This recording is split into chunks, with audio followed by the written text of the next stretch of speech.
आज हम पढ़ने वाले हैं एक्ट ऑफ सेटलमेंट जो कि 1781 में लाया गया था। तो यहाँ एक्ट ऑफ सेटलमेंट 1781 में जो लाया गया था, वहाँ किस से लाया गया था, इसके लाने के क्या उद्देश्य थे और यहाँ क्यों लाया गया था, इसको देखेंगे। तो इसको देखने से पहले हमें ये समझना होगा कि इससे पहले कौन सा एक्ट आया था। तो इससे पहले जो कंपनी की गतिविधियों को नियंत्रित करने के लिए ब्रिटिश सरकार के द्वारा जो प्रथम एक्ट लाया गया था, जिसका नाम था रेगुलेटिंग एक्ट 1773 लाया गया था। 1773 इस 1773 में काफ़ी सारे प्रावधान किए गए थे और इनमें कुछ कुछ ऐसे प्रावधान थे जिसको हम स्पष्टीकरण नहीं किया गया था, या कुछ कुछ को यानी ये कुछ ज़्यादा ही शक्ति यानी कंपनी को यानी नियंत्रित करने के लिए कि सर्वोच्च न्यायालय की जो स्थापना की गई थी उसको कुछ ज़्यादा ही अधिकार दे दिया गया था। तो इसको समझने से पहले हमें रेगुलेटिंग एक्ट के बारे में बेसिक पॉइंट पता होना चाहिए कि रेगुलेटिंग एक्ट क्या था। तो रेगुलेटिंग एक्ट में हमने देखा था कि रेगुलेटिंग एक्ट में कि क्या किया गया, तीन प्रेसिडेंसी थी। एक था बंगाल प्रेसिडेंसी थी, मद्रास प्रेसिडेंसी थी और बम्बई प्रेसिडेंसी।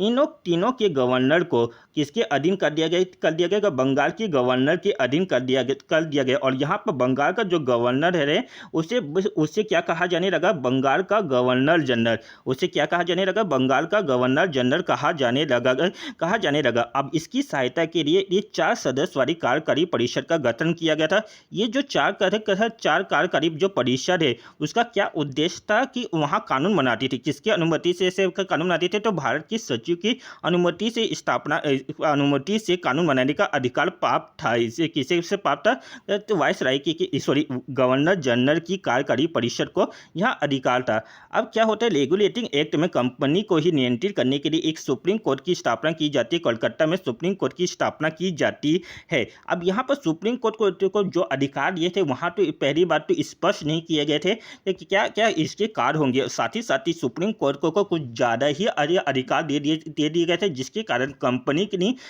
जो अपनी जो व्यवस्था थी वहाँ सुचारू रूप से चला नहीं पा रही थी। तो इसी को स्पष्ट करने के लिए एक्ट ऑफ सेटलमेंट लाया गया था। और ये 5वां पॉइंट जो है, जो प्रतिबंधित किस तरीके से किया गया था कि जो कंपनी के जो कर्मचारी हैं अब वहाँ को किसी भी प्रकार का उपहार ग्रहण नहीं कर सकते। कहाँ से उपहार ग्रहण नहीं कर सकते, भारत के किसी भी नागरिक से उपहार ग्रहण नहीं कर सकते। साथ ही साथ क्या बोला गया था कि वहाँ भारत में कोई भी एक्स्ट्रा वर्क नहीं कर सकते, यानी ऐसे व्यवसाय नहीं खोल सकते हैं कंपनी के कर्मचारी। ये 5 पॉइंट मेन था रेगुलेटिंग एक्ट।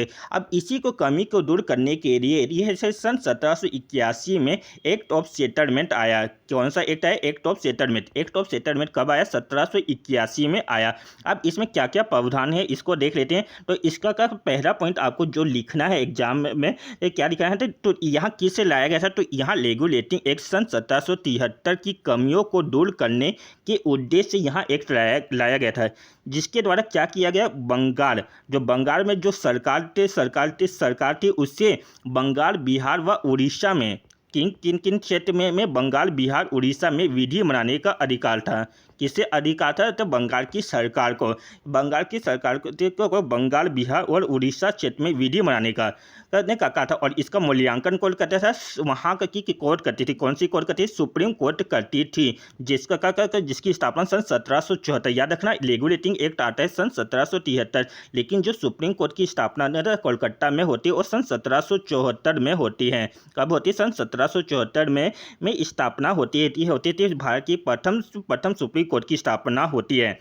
अब यहाँ पर क्या होते थे, बंगाल का जो गवर्नर जनरल है उसकी जो कार्यकारी परिषद है, तो कार्यकारी परिषद में अभी कितने सदस्य हैं, 4 ही सदस्य और उनका कार्यकाल क्या था, 4 वर्ष था। तो ये जो बंगाल की गवर्नर जनरल की कार्यकारी परिषद है और एवं सर्वोच्च न्यायालय यानी सुप्रीम कोर्ट के मध्य संबंधों का क्या किया जाता है, सीमांकन किया जाता है। क्या किया जाते थे, तो इन दोनों के मध्य के संबंधों का सीमांकन किया जाता है तथा यहाँ भी सुनिश्चित किया जाता है कि सुप्रीम कोर्ट कंपनी के कर्मचारी के ऊपर तब तक कार्रवाई नहीं करेगी जब तक अगर वहाँ कोई ऐसा कार्य करता है जो कि कंपनी के अधिकारी के पद के रूप में कोई कार्य करता है।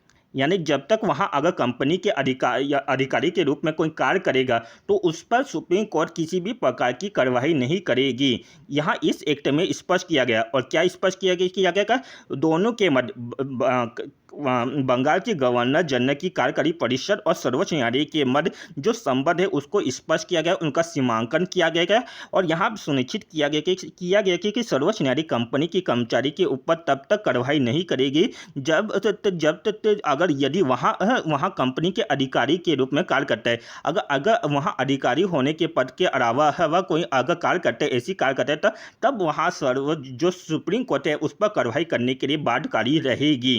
तीसरा पॉइंट है कि जो सुप्रीम कोर्ट है कोई भी ऐसा आदेश नहीं देगी, सुप्रीम कोर्ट कोई भी ऐसा आदेश नहीं देगी कि तथा सरकार भी कोई भी ऐसा कानून नहीं बनाएगी जिससे क्या होगा, भारतीय समाज की धार्मिक रीति रिवाज या मान्यताओं पर आहत पहुंचे। तो ऐसा कोई भी कानून या आदेश नहीं बनाएगी या विधि का निर्माण नहीं होगा, ना ही सुप्रीम कोर्ट कोई भी ऐसा आदेश दे सकता है जिससे भारतीय समाज की धार्मिकता या रीति रिवाज या मान्यताओं पर आहत पहुंचे। तो एक्ट ऑफ सेटलमेंट क्या था, आपको ये समझ आया।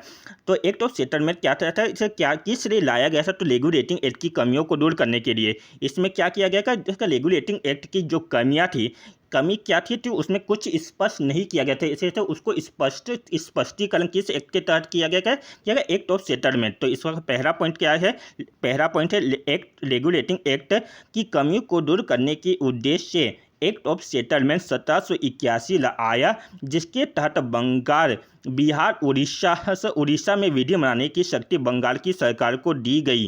तथा दूसरा पॉइंट है बंगाल के गवर्नर जनरल की कार्यकारी परिषद और सर्वोच्च न्यायालय के मध्य संबंधों का सीमांकन किया गया तथा यहाँ सुनिश्चित किया गया कि सर्वोच्च न्यायालय कंपनी के कर्मचारी के ऊपर कार्रवाई नहीं कर सकती यदि वहां कंपनी के अधिकारी के रूप में कोई कार्य करता है।